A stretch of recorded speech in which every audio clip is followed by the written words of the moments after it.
আপনার ছেলে যে শহীদের মর্যাদা পাবে, এটা যতক্ষণ পর্যন্ত আপনি কেস না দিবেন ততক্ষণ পর্যন্ত সে শহীদের মর্যাদা পাবে না। এখন আমি শোকাহত অবস্থায়, আমি অসুস্থ হয়ে যাচ্ছি, এর ভিতরে আমাকে কেস করার কথা বলতেছে। গতকাল 11:15টার সময় আমি লালবাগ থানায় আসি, আমার কেসটা এজাহারে নেওয়া হোক।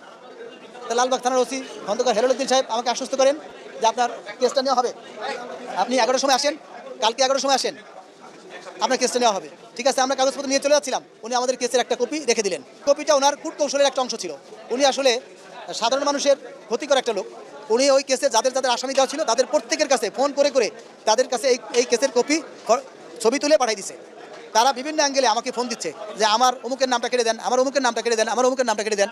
বিশেষ করে ডিআইজি যে মশিউর রহমান, তার নামটা কাটার জন্য আমাকে 3-4 বার ফোন দেওয়া হয়েছে। তা আমি বিব্রত বোধ করতেছি, আমার কেসটা ওখানে নেওয়া হয় নাই, উল্টে আমাকে আরও বলতেছে কেসের থেকে, ফাইল থেকে আমার অমুকের নাম কেটে দেন।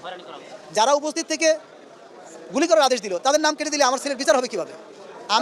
আমি সবার কাছে আমার ছেলের হত্যার বিচার চাই।